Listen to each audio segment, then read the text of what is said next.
What is going on, Carlos? Hey, what's going on, Eric Benhold? The good, the bad, the ugly. The good, the bad, the ugly.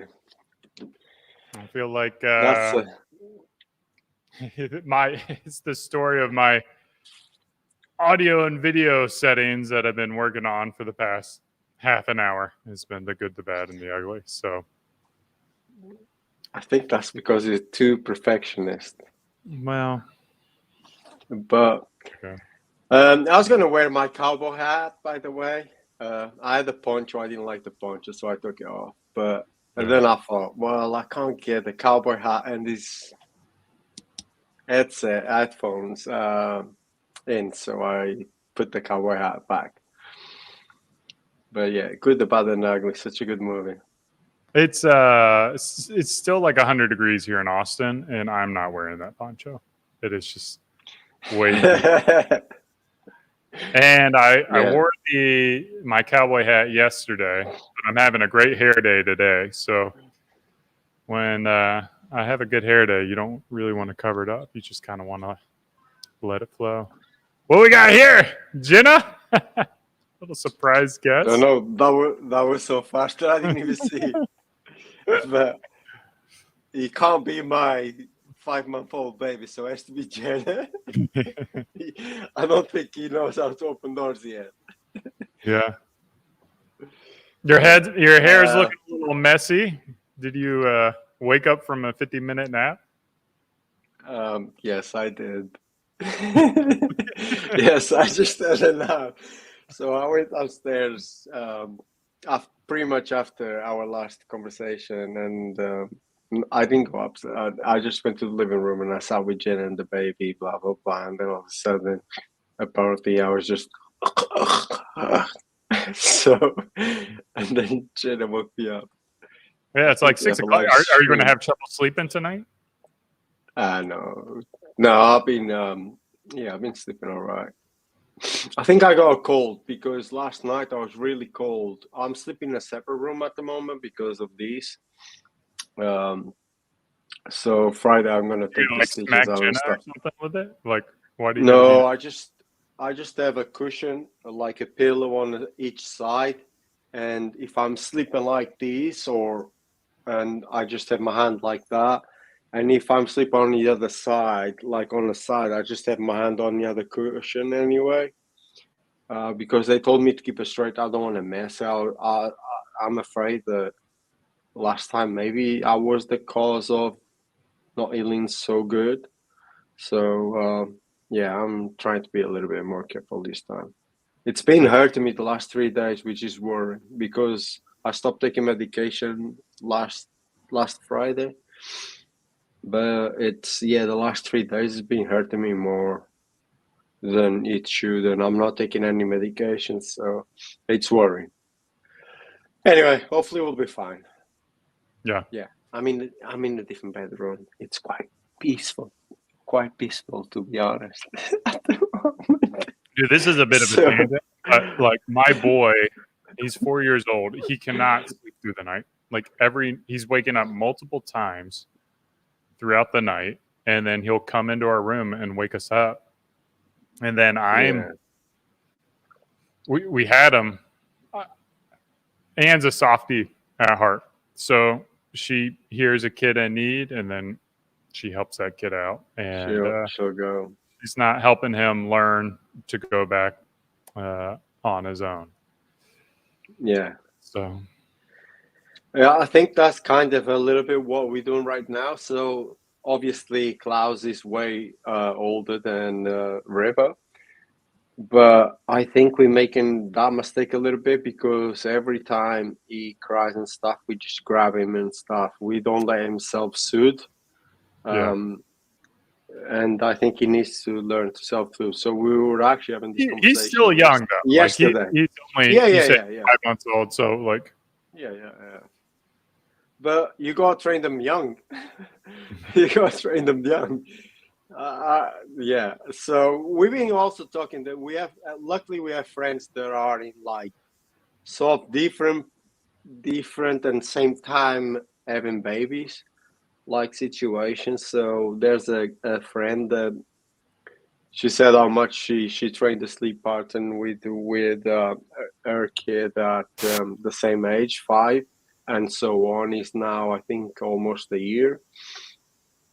So we kind of like listen to other bits of other people as well, just in case. But you have to do your own thing in the end. Yeah, I mean, at the end of the day, you're the only one who's running your family. Like they can tell Yeah, you all the things. You just got to do. Like if you're in a, to my wife's point, like if feeling the stress of, or her child's stress brings her so much anxiety that it makes her life worse. And the simple solution is to wake up and care to the kid. Then maybe that's the way you do it. I don't know. I feel like I'm a relic, Carlos. I feel like I'm a relic of, I don't know, old man. Like school, I old feel like I'm school. old school. I feel like I'm old school. Like I feel like, like kids are maybe coddled a little bit too much. I think they spend too much time with adults. I think kids need more. I mean, not to say a 5 month, like I'm not talking about 5 months, but my kids are Yeah, 4 I and know 2. what you mean. And I think they need to fall and hurt themselves and, like learn what their boundaries are, and not have, such structured time all the time, and like do things Mm. that are scary. I mean, frankly, in today's society, like run around in the neighborhood without parent supervision. Like you just don't see that anymore in America. Like when I was a kid, we just get Yeah, on our bikes and go. And I feel very fortunate to have done that. And there's, I remember there's certainly times that I got injured. I got in fights. I got like, scraped my knees. I threw gumballs at cars and had cars stop after us, and like just learn to be, like um same. but But yeah, but it's not just today's topic, America, man. yeah, today's topic, I think we'll get into it because like therapy, I feel like you and I are going to have a little bit different take on it just based on our experiences. Yeah, I think so. Yeah. I'm excited to talk about that. But for those who do not know, we get the party started with some viral videos. I don't know what we have going on with this. Do we have some viral videos today? I hope so. Let's Looks like we see. do. All right, all right.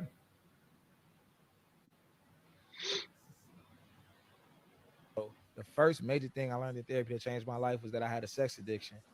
It was so cold the way my therapist connected the dots back to when I was like 7 years old, and it was just my parents and me in an apartment. And the apartment used to get broke into all the time. Like niggas used to just break in the apartment. I used to hear the footsteps, and it was to the point where I could recognize who footsteps, like them familiar footsteps, somebody in here. And I jump under the bed. I got a little brave as I got older, and I hide in the closet with a hammer in my hand. You know what I'm saying? But it fucked me up. Fast forward, when I was about 11, we moved into this house. My parents would be at work, whatever, in the summertime. You know what I'm saying? They'll leave me home alone. I'll be trapped in my room of fear, like from fear, to the point where I wouldn't even go to the bathroom. One day, I'm looking through my father DVDs trying to find a movie to watch. End up finding like Round and Brown Volume 2 or Booty Talk 24, some crazy shit like that. And pop it in an Xbox, like, man, what is this? Porn come on. It's my first time seeing, some shit like this. And it felt like 2 minutes went by and my mom was home from work, just like that. And it was just like really 5 hours had went by. And it was just like, man, I wasn't scared.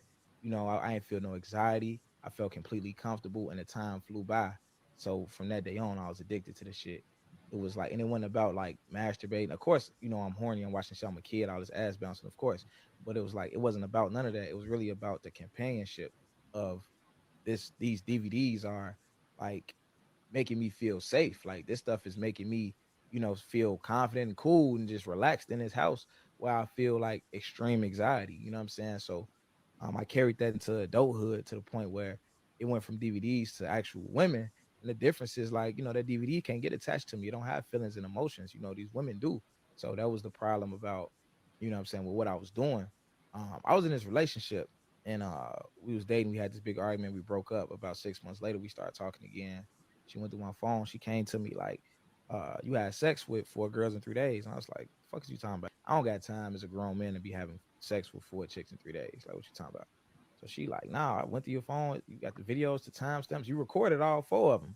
You know what I'm saying? So I see that you had sex before. We had an argument one day. The next morning you had sex with a girl. That night you had sex with a different girl. And for the next 2 nights, you had sex with 2 different women. You know what I'm saying? It was four different chicks in 3 days. And I'm just like, damn, that's crazy. Because it wasn't even intentional.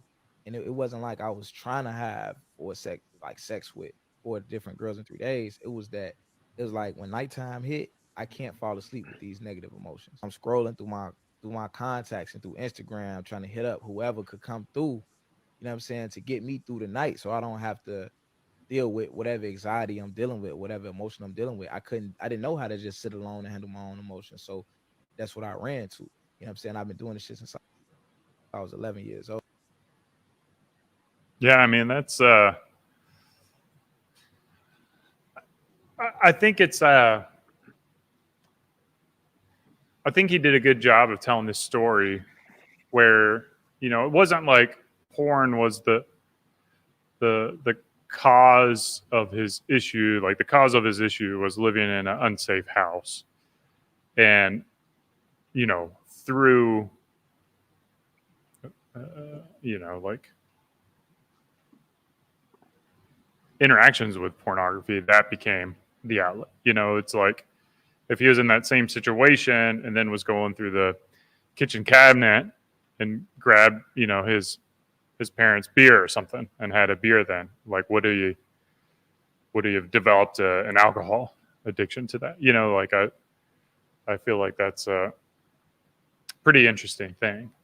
He seems to be much younger too, like DVDs, throwing that in the Xbox. Like we didn't have that stuff. Well, I threw cassettes in a VHS, so I mean, like, I don't know how common this was, but like back in my day, like Playboy was a big magazine here in the States, and I feel like a lot of men had subscriptions to them. So I'd raid my dad's Playboy stash. Curiosity got to me, and then I have this debate with people. Like there was like you growing up, there's a thing called like forest porn. Like you go out to the woods, and then there would be like in a bag of magazine, like a plastic bag, there would just be like a stash of like porn magazines. I don't know where they came from, how they got there, but you would go through the stash. Let me know in the comments if anyone else is familiar with what I'm talking about. You'd go through, you'd find it, and then you would just leave it for the next kid to find. So I don't know. That was kind of some my early exposure to pornography. I think I don't think I was 7. I think I was probably like closer to like 10 was like when I first experienced that kind of stuff. So it's got to be tough now, like with kids in the internet, like because they can just Google it and find it. Yeah, they access anything now. Yeah.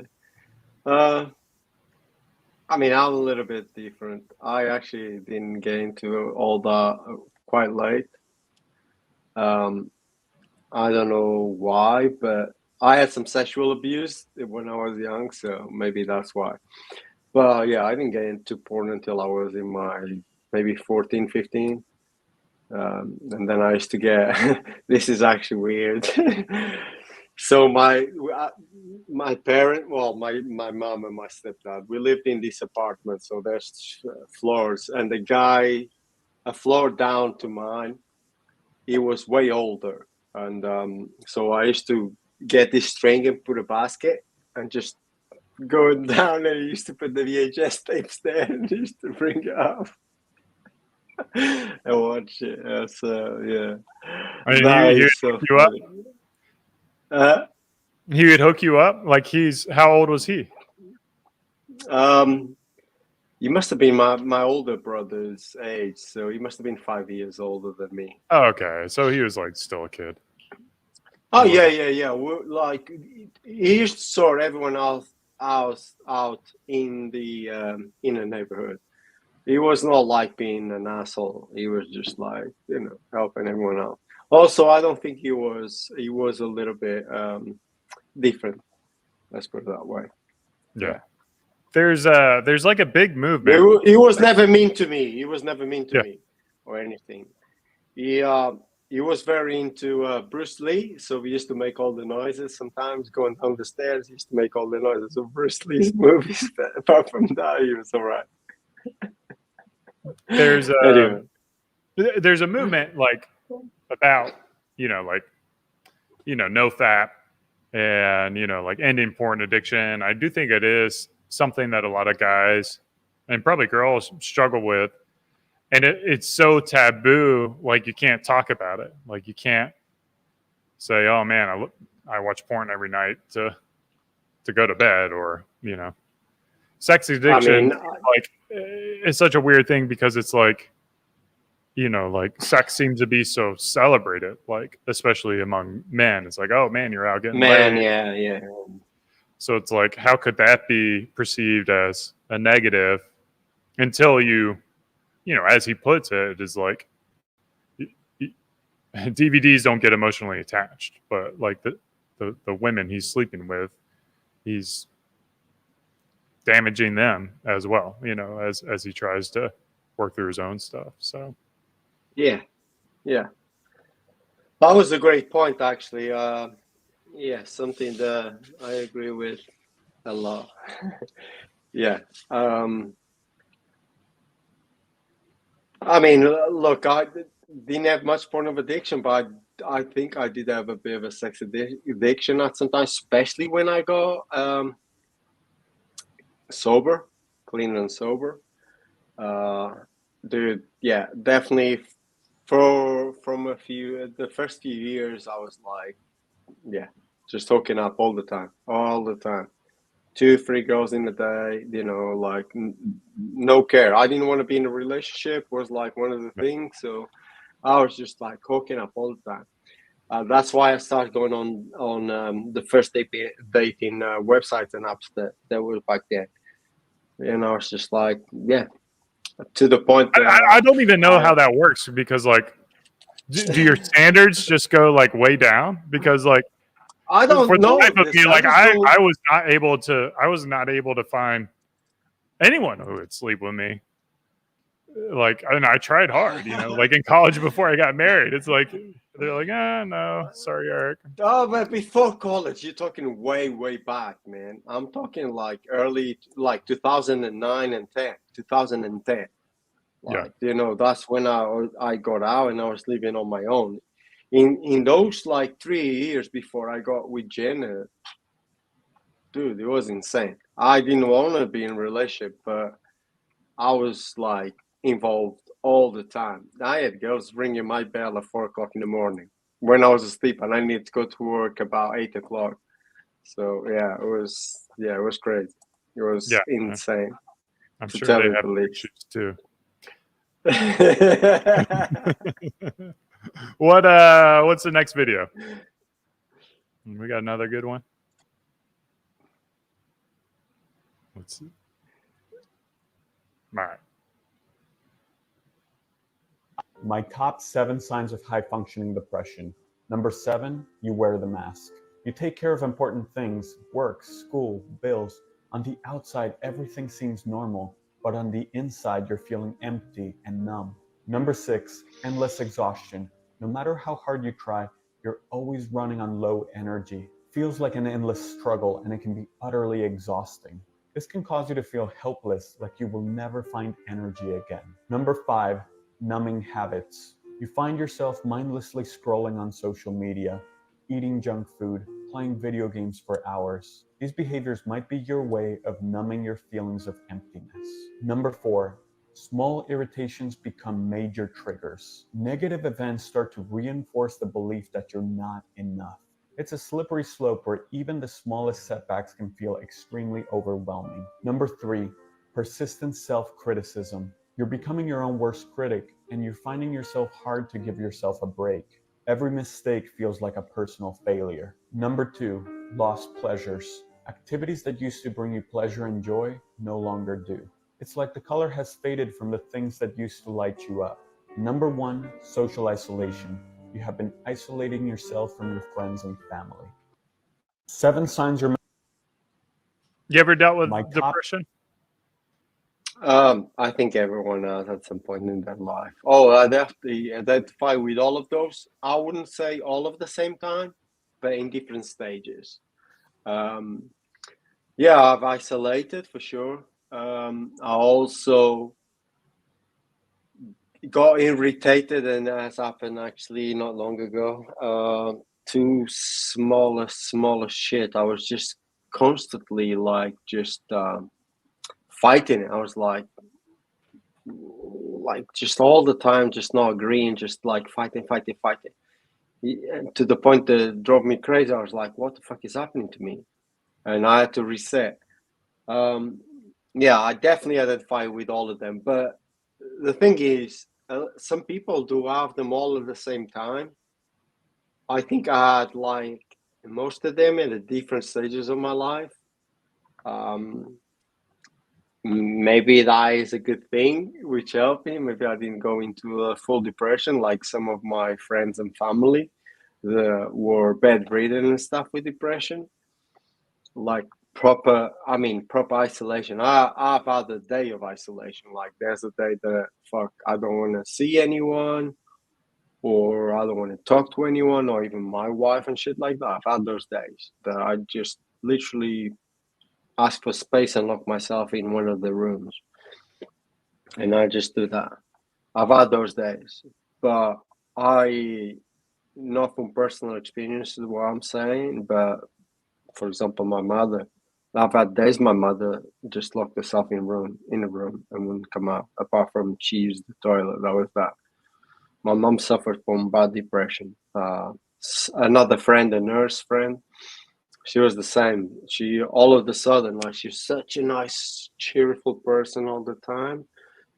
One day didn't come to work, and then tried to contact her, nothing. And one day, like, I don't know, after months and months, she actually reached out and said, or I reached out to her, and she said, yeah, let's meet up. And I met her up for coffee. I said, this is the first time I've been out in all these months, blah, blah, blah. And we were like, and she was telling me, it's just one day I couldn't get out of bed. I had to get someone to come and get Finn to go to school every day. I couldn't even get him ready. I was like, shit, man. Yeah. I've never had it. Yeah, I've never had it to that extent. I kind of, my strategy is to kind of like embrace the depression, like not fight it. Like I feel like my body's trying to tell me something. So I lean into it, and then I'll just be sad. Like I think it's okay to be sad, and I'll have a hard day at work. I'll like mope to the bedroom, and then I'll just like, face down, fall in the bed, and just like, not mask it. Like I feel like, to the point of the therapist is like when you mask it, like you're not able to, people aren't able to understand what's going on with your life. And then fortunately for me, when I do that, I'll have dinner, have a good night of rest, and then the next day I'm kind of ready to tackle things. And there's like, I've certainly gone through periods where like just life is really challenging. These past couple of years in particular have been that way. It's just been like series after series after series of losses, and it just feels like like you need some wins in life to feel motivated to move forward. But sometimes, like, even when you get those wins, because they're just surrounded by so many losses, that you don't even feel like they're wins. Like it doesn't seem like you're getting out of it. So I feel for people like in college. One of my dorm mates, like, he was suffering with depression, couldn't go to class. It was just kind of like had to drop out of school, and it was crazy because he was a fit young guy. He was healthy. He was like someone that was very likable, and it's like, dude, just stop being depressed. And for me, having never been through that, I didn't have the empathy, and maybe I have now, like understanding, like it's not like you can just make yourself happy, like there's something chemically wrong with your brain in those moments that maybe it's therapy getting through it, maybe not. I don't know. We could talk about that in a minute, but it's. I mean, yeah, I've seen it with my mom. I've seen it with other people. I've seen it with myself, but not to that extent. So I've hit a lot of steps of depression, and I was aware of it. And I was aware of it because I'll tell you later. All right. One more video, and then we'll get into our quiz, which I feel like, yeah, I think we spent a lot of time on videos because the videos are pretty long, and this will be the last video.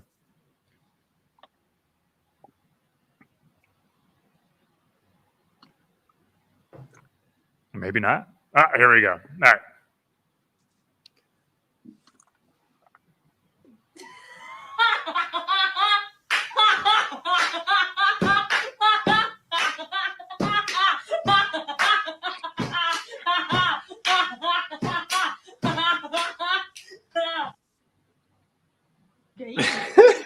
I don't get that at all.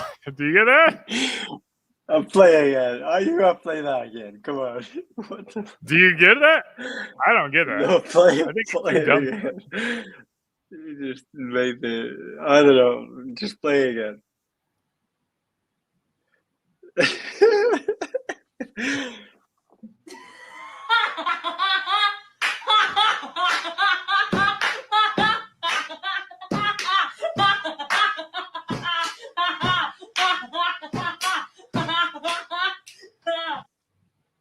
Oh shit! I still don't get it. I don't get it. I guess like just men laugh through our problems. I don't know. Yeah, I don't get it. I really don't get it. Anyway, yeah, just laugh about it, I suppose. All right, is this a quick one? You gotta cut the music.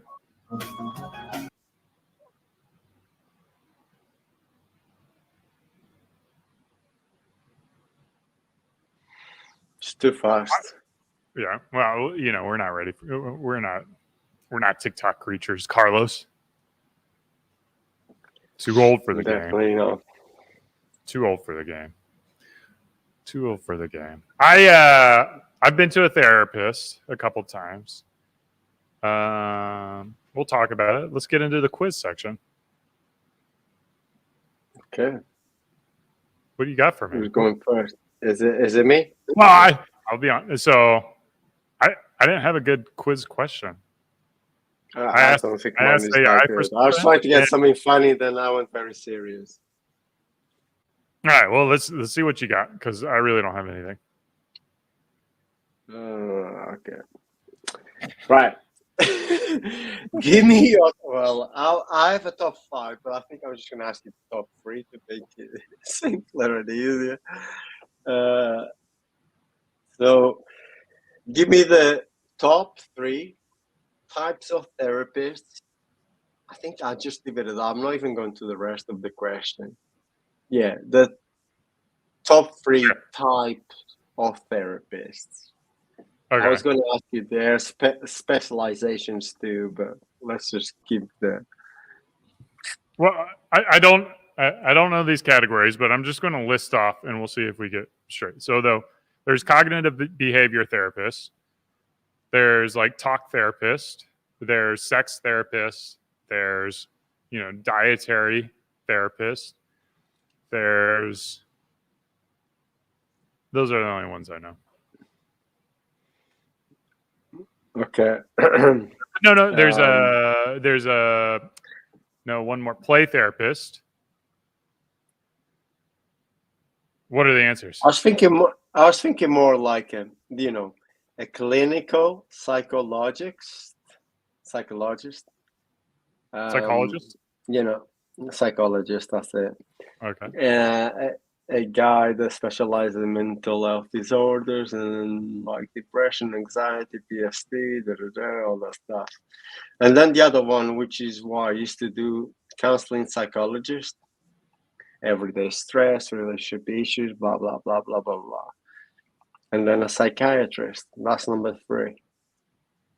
And then you got the marriage and family therapist, social worker, which I also did that job, kind of stuff. But yeah, I mean, yes, the way you put it is not bad, but it's just the way they put it is different, more clinical, and Yeah.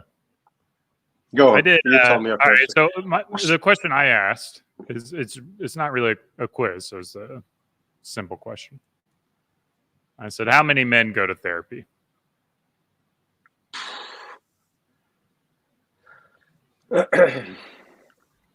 Is this like what a big figure in terms of world, America?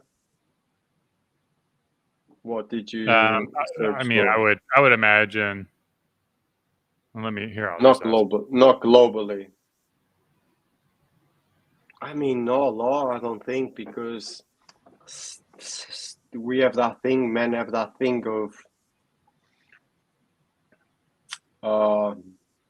keeping shit to themselves and man up kind of vibe, kind of, way of living.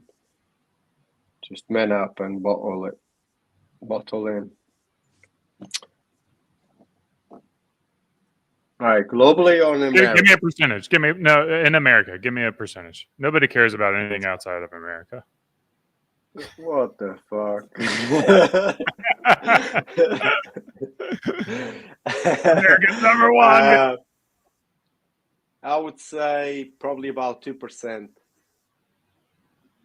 Okay, according to Grok AI, they don't have any data on the gender who attend, but they estimate about 15% of adult men seek therapy. 15 million men. Wow. However, the number could be lower due to underrepresentation in therapy statistics. Yeah, I don't know. I think that's quite high, but 15%, maybe 10%. I think I went too low. Harvard University says 1 in 10 men will experience anxiety and depression, yet less than half of them will receive treatment for it. So that's saying there you go. 5%. Yeah, there you go. Yeah, I mean, especially in America, I think a lot of,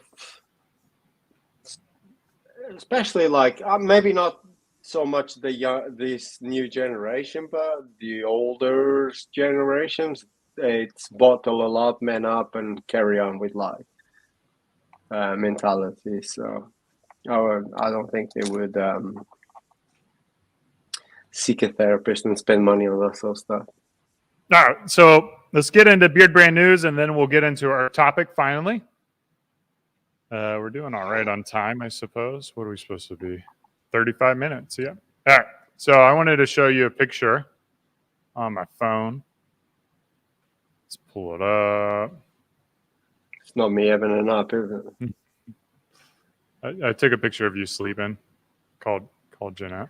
I do have. Look at this. Oh shit! That was a. That's I was a good tweeting bring the skull back. The old Benjamin Franklin. We got a lot of comments about people being like, these AI photos are like close to the actual people, but they're slightly far away. Yeah, that's like a weird Keanu Reeves. Yeah, weird Keanu Reeves, weird James Franco. Guess they didn't like it. You had the weird. What's his name? Leonardo DiCaprio. No, but I didn't say that was Leo, so I was just trying to get his beard. So this is a photo actually a couple days before we launched our new warehouse. This is the new warehouse. We're getting the boxes set up. We have moved all of our stuff from Milwaukee to here in the Austin, Texas region. So we started fulfilling out of Austin, which is exciting. We have another shipment coming from our warehouse, our old warehouse to our new warehouse. I don't have confirmation on when that stuff is getting shipped out. Our old warehouse, I'm a little biased, but they're absolutely terrible. I will Oh, shit, man. I never seen such atrocious stuff in my life. Seriously. Yeah, y'all don't see this, but we see every review that we get on our website. A lot of people are having shipping issues. So we recognize that was a problem. We were with that shipping provider for about 2 months. That was it. And we're out of there. So my apologies to anyone who's placed an order over the past 2 months. And my apologies for anyone who's trying to place an order now and you're seeing a lot of stuff out of stock. It's been speaking of depression, it's been one of those things that does not make me happy at all. In other news, we are expecting our Temple Smoke and Old Money utility bars to be done by the end of the week. And then they'll ship them to us. And then they should be available relatively soon thereafter. And then the Tree Ranger will follow a few days later. So expecting those back in stock. Speaking of back in stock, on Amazon, our utility balm of Pearl Snap is now available. So if you go to Amazon.com, you can get yourself some Pearl Snap utility balm. The sea salt spray also has arrived at Amazon. However, the product page doesn't seem to be up. So that will be up in a couple days. If you haven't notified yourself to be notified of Pearl Snap updates, then make sure you do that. And then once we get in stock of the utility oil, styling paste, utility balm, and sea salt spray, and the Pearl Snap, then we will let the entire email list know we're in stock. I've been digging number 2 of your fragrance. Yeah, I told you that, but you robbed me, so. Well, we can still keep. No, it's okay. If you want I don't mind doing it. I don't mind doing it the other way. But yes, number 2 is amazing. I think is for me the best option. But I think number 1 is pretty good. I think number 2 is just there's that more. It just draws me in. Exactly. And it doesn't it's very overwhelming to one note, but that note is, in my opinion, a good note. It smells really good. It's just good. Yeah. Yeah, I've been testing it again. I'm like, oh man, I don't know if this is the right choice we're doing, but yeah, I think number 2 is the best one out of the 3 samples we got. Well, we can give that your name if you want that. I don't know if you saw my new one. The new description, yeah. Get some welcome to the jungle music playing for that. Yeah, that's also one of my favorite brands when I was a teen. So we can do that. No, but that is really good. Yeah, I don't mind either way. If you go number 1 and number 2, I think they're both great, really good, great.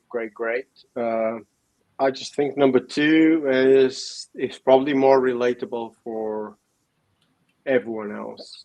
So it doesn't matter which way we go and go.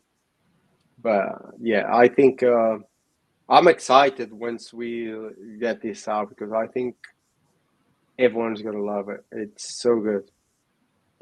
So good. And then in other news, I sent a bunch of money to our manufacturer of the utility trimmer.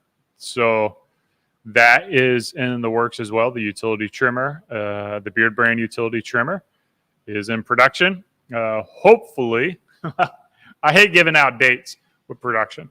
The goal is to get it before Christmas. So, but I've been told it might be a little bit sooner than that. But again, it all depends on how things go. So it's in the works. We'll get the utility trimmers. Thanks to everyone who placed a pre-order. We didn't quite hit our goal, but we hit it in a way that we felt comfortable to order it and then move through the extra units around Christmas time. So we're excited to get those in. I do want to give you guys who are joining us just now, we do a Q&A at the end of it. So I want you guys to not be afraid to throw comments into the channel. We do see those, and then we'll have a period of time at the end of the stream for Q&A, kind of answer stuff. We can talk about hair and beard stuff, or we can keep it on topic, talk about therapy, which is what we're getting into now. You went to therapy, and you were a therapist, huh? Well, I would say therapist. I was a key worker, and I was a counselor. That's what we used to be called. Yeah, but it all came because, first of all, I had it. And it helped me so much that in the end, even though at first I didn't want to do it, I ended up doing it. So do you want me to elaborate on that? Yeah, go ahead, man. This is the time.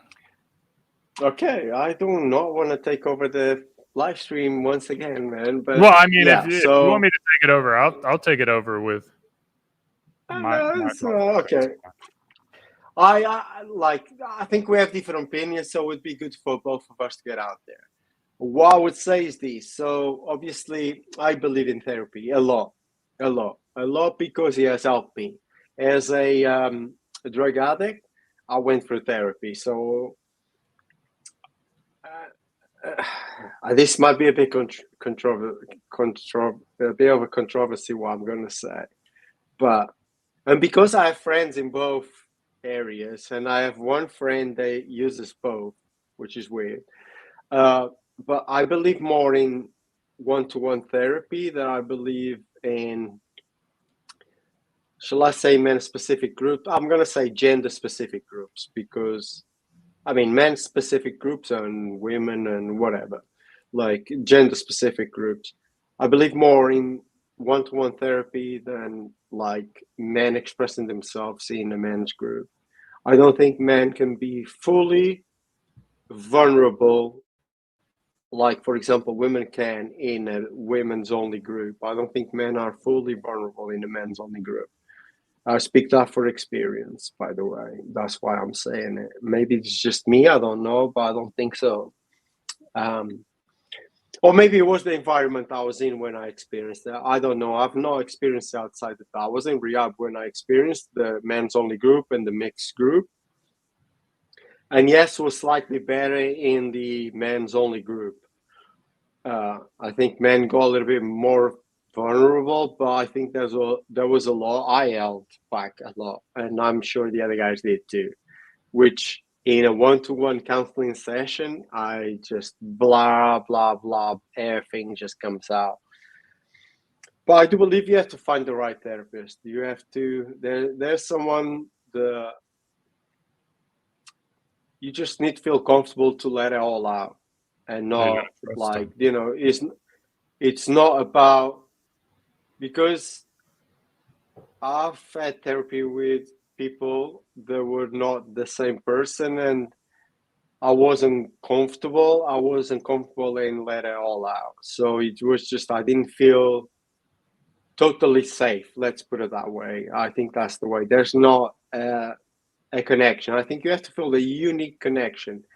When you find that, it definitely works. It's amazing. And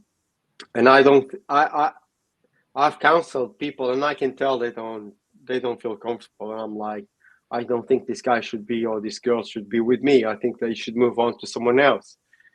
And that is sometimes the hardest thing. I found people and myself not really, because I've had lots of counseling throughout and after rehab. And end of the day, I had to go back to the person that I first found out was safe and comfortable. So that person that I found that with when I was in rehab, I managed to get it as a private counselor. And she has helped me a lot. And I'm glad she's doing private work. because I don't know if I. But yeah, I think that's very important. You find that connection. And I also think it would be nice for a counselor to identify they might not be the right person, but I don't think that happens very often. I don't think that happens very often. I think it's a shame a lot of people just carry on. Also, another thing I found in counseling was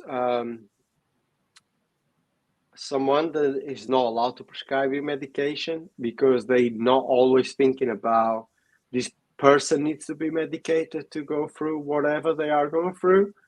I think that's the first step when you are in whatever sort of depression complication you're having within yourself. It's find someone that it won't push medication on you at first.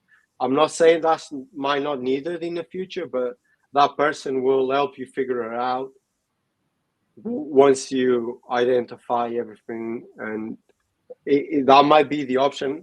But I think the first way to go is someone that is not allowed to prescribe medication, because they're not going to push you into it. They're going to help you figure it out without that, without altering your, how you feel and the chemical waves in your brain, I suppose. That's one way to put it. Yeah, man, without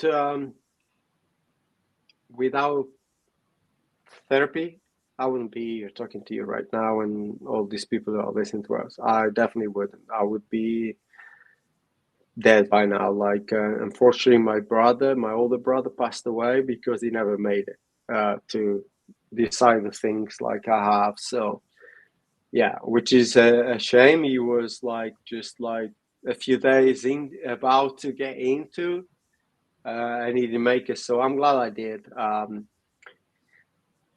And also, I have she's 20 today. It's her birthday today. My 20-year-old daughter. Happy birthday, Beyonda. I'm sure she's not listening today because we had a call today, and she said, I said, "Oh, you're not a teen anymore, so now you have to be responsible." "Oh, you not said that word on my birthday." And I'm like, okay. Okay, yeah, I'll take it back. Okay. Be responsible today. It's your birthday. So yeah, I'm pretty sure she's not listening today. She's out with her friends. But yeah, she's still going through a few troubles. I'm sure she wouldn't mind me saying. But yeah, she's had some counseling. They helped her through a lot of stuff too. So I do believe in therapy, man. I think it's a great tool. I mean, I don't say just men, but men should probably use more because this is my opinion, no one else's. I believe men, that's their safer space to actually be vulnerable, to deal with all their issues. And that is my own experience. Like I said, in terms of men's group, I know we have our friend Mahesh, he runs a men's group, and I heard great things about it. And I want to go, but every time I want to go and I question myself, and I'm like, I know I'm not going to be my true self, so I don't go. Maybe it's just I have that already. I don't know, but I found the one-to-one has helped me more than the groups that I had of men only. Let's put it that way. I don't think I can be. I think I actually could be more vulnerable in a mixed group than in. And this going back, I think I have been more vulnerable in a mixed group. Yeah, than I was in a men's group. I don't think either of the guys did the same. I think they were very close in the mixed group and a little bit more open. Maybe I'm just different. So I'll be your counterpunch, I guess. I'm not a big therapy guy. I speak for myself and my needs. It is not something that I find personally beneficial to me. I've gone to, I was encouraged to go to. I think part of it is the problem is like I don't want to go, and I was encouraged to go to one to work through some issues, and I enjoy identifying what my own problems are, and then working to resolve those problems myself. Like it almost like is a sense of pride for me to be able to overcome things through my own doing. And it's not to say I don't need help. I certainly need help, but I seek out the help in different ways where I tend to, and I understand like not wanting to be a burden to your friends or whatever, but I tend to open up to different friends for different problems, so it's like, maybe if I have a business problem, I go to my business friend. And then if I have a weightlifting problem, I go to that. And then if I have a parenting problem, then I go to my friend who's got other parents. So it's like it is one-on-one, conversations, not from a licensed therapist. But I feel like there's been almost this breakdown in society where communities have been destroyed, and we don't have that same kind of network within the community, that we're left going to these strangers who we have to pay for. And I don't know how it is in Britain, but in America, every therapy visit is like $150 for an hour or something like that, $200. And it's like you get nothing done in an hour. So you're talking about investments of thousands of dollars because we refuse to go to church, or we refuse to join like the Shriners Club, or like whatever these environments are that you're able to build relationships with people that you do have trust over. Now, I say all this with a caveat that if you are, this is more for, I'm going to say, like the normal day-to-day stresses of life. This is not for someone who's dealing with like PTSD, or come back from war, people who are dealing with like major childhood trauma, that they need to overcome. So like, I don't want to say like therapy is not a good option for everyone, but for me, I personally don't find value in it. And not only that, I almost to a certain degree, I have like a slight distrust of it, because it's not how I resolve issues, So it's like, we talk about having my daughter go to therapy, and she seems to enjoy it. She doesn't resist it at all. But we've had, I think the problem that I have is like, you can have two therapists who offer two different situations or two different scenarios to resolve the problem, and they're two different things. So like for me, it's hard to like, well, who do we trust? This therapist who says you do this, or this therapist who says you do that, which is the right one? And at the end of the day, you're kind of back to square one, where you're trying to resolve an issue and you're getting conflicting information. So I don't know, like what I want to share. I want to share some tweets, but go ahead. Yeah, I think you are the minority. I think you're blessed, to be honest. In a way, not all the way, but you kind of blessed to be.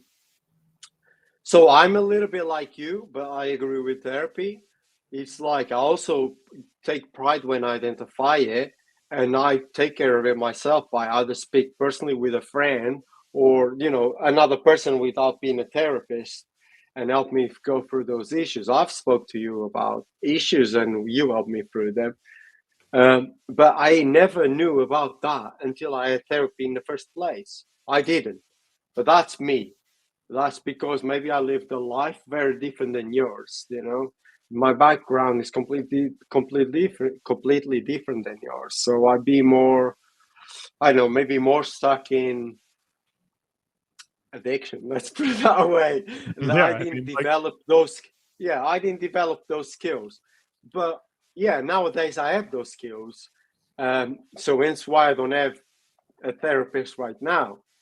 Sometimes I feel like I should go and get one. But when regards to my daughter, she was the one that also instigated that she needed it. And regards to your daughter and having two different opinions of therapists, it's why I said you need to find the one. And I know for a child might be different from an adult to have that connection. And now you're going to figure out when your child goes to therapy and all the feedback you're getting is secondhand information. You're not going to get at least I didn't get the therapist feedback fully. It's like some things, just a little bit. But what I was getting from my daughter was she saw two therapists. One she didn't like and one she liked.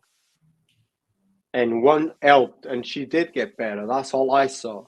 So by speaking with my daughter, I saw, oh, this one is working. So that's how I figure out. I didn't take that one's opinion or, I just went for what is working. But this person was not telling me much. It was all from my daughter. So I just had to take that as a good sign. Let's put it that way. But yeah, I think you are a minority. You are blessed. There's a few people like you, and then there's people like me and maybe other people that are not like me in addiction that also don't know how to figure out like by themselves. Because my mother, for example, and my friend, the nurse that I told you about, and I could list a few other people, they did not have those skills, to just, figure out for themselves, and they had to go to therapy. They actually. Let's get my screen up. I kind of want to expand on the topic a little bit. So, this was a tweet that got 26 million views.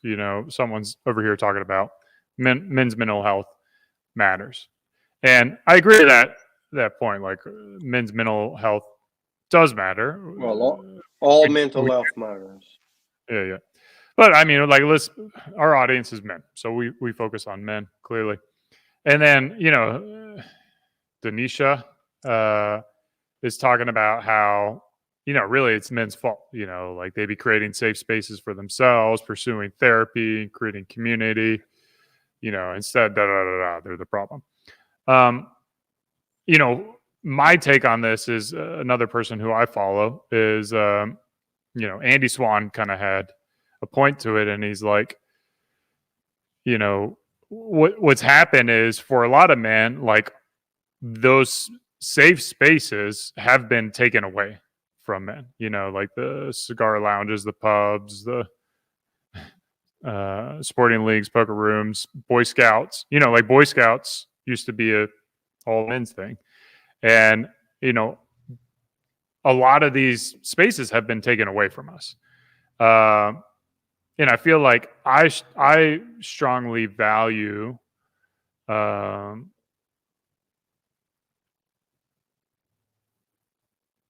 strongly value these style of I'm going to call it like self-therapy or just whether it's men's clubs. What I do is we do retreats to nature with close friends and we unwind, relax. I've done like an ayahuasca therapy. I'll call it a therapy session or a medicinal healing session where you kind of explore your inner self through an altered state. I think there are a lot of ways to solve these, and I find that you talked about you had success in like a mixed gender environment. I think what is really one of the big cruxes of society and something that we should resolve to tackle is like, how do we build men's communities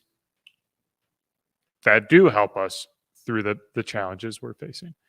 And I think the Alliance live stream is one example of how we can do it. But Yeah, I don't disagree. Men need their own space for some things. Yes, I don't disagree with the cigar lounge. I don't disagree with the whiskey club or whatever it is. Hunting club. Like, I don't disagree with those things. Men have a different way of thinking of from women. A lot are different, and men do need to let their what do you call it, blow steam in a different way. Like, some men like to play football, some men like to punch people. So you go and take a martial arts class or boxing classes, whatever it is. But, like, for example, men's only groups, like in terms of therapy groups and stuff like that, I think that just causes division. I don't think I don't think they should be therapy groups. I think you need to have men's groups where you can talk about shit. Like, if that makes sense. Like, the group, the point of the group is not a bunch of guys getting around, opening up their chests. The point of the group is to get guys together that can talk. Yeah.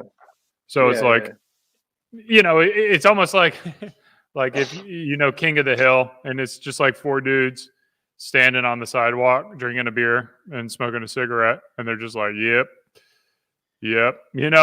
like that is therapy for a lot of guys, just like being around. Therapy for me would be in terms of the way you're thinking, and the way I would like it is, like, for example, when we had our poker night, I think that is a way of us doing our own therapy in a way, because we had to laugh and you're not thinking about anything else apart from that night there, that moment. It's like everything else is taken away. At least that's how I see it, and that's the kind of vibe that, I would rather do that. Now, I don't know. Evan, anyway. Yeah, let's get into our Q&A. I don't disagree with you. Start throwing some questions in the Q&A. We'll wrap it up. I don't think like you're against what I'm doing either, and I'm not against what you're doing.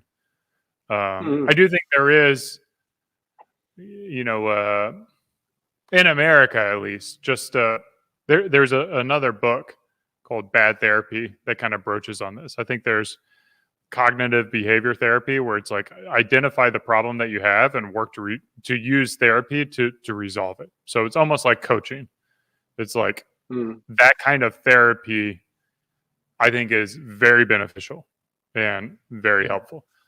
The type of therapy where you just get in there and you talk with like no intent to resolve anything, but to just like, flow on. Talk therapy, I guess, is not the type of therapy that I think is necessarily beneficial. But I don't know. Do we got anyone in the comments? Are we just talking to ourselves, Carlos? Just you and me catching up?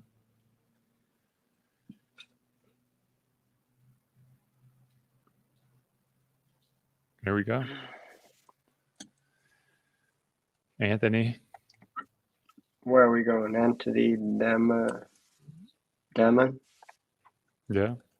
Been saying for years we need our safe space. He's been saying that we need our safe place as men to shoot the breeze, zero judgment.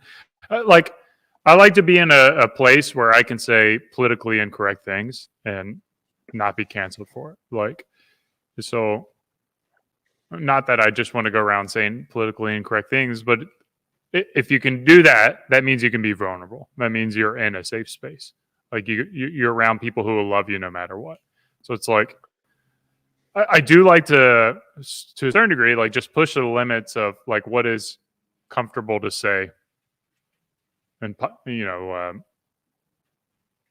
modern culture or whatever. And if people are like, okay, then you're among good people. If they write you out, then they're not. I think it's also. I think you're thinking in different things. I think it also means the one-to-one basis that you're not so keen on. I think because I just read his previous comment. Yeah, that person. What the hell is shoot the breeze? Huh? I think shoot the breeze is shoot the shit. And then did I Do I do another Maliform? Is Shoot the Breeze a saying? Probably not. I don't know. You Americans have weird shit, so. Dude, I need to piss, so we need to wrap this up really quick. We're not getting I'm into gonna piss. so. I'm gonna piss myself. I'm like, yeah, I did. shaking It's like been an a fucking butt full. But Yeah, I think it's been- Anthony, whatever works for you, man, a group or individually. That's what basically we're trying to say. I think we both have different views on these, but looks like both work for us. Unfortunately, not unfortunately, I think you have to figure out for yourself, man. You have to find, for me, therapy, definitely you have to find the right person. Yeah. Like I sometimes see people getting therapy and it definitely is, it's a tricky situation. It's not for everyone in terms of, because you haven't found the right person. That's all I'm going to say. You have to have that connection. Otherwise, yeah, it's just someone taking your cash. Let's put it that way. Yeah. All right, guys. So in in a way, I agree with Eric. Been another live stream where Carlos drinks too much water and has to go pee. Yeah. I mean, I'm always thirsty, dude. Thanks for watching. Cheers. Keep on growing. Hasta la vista.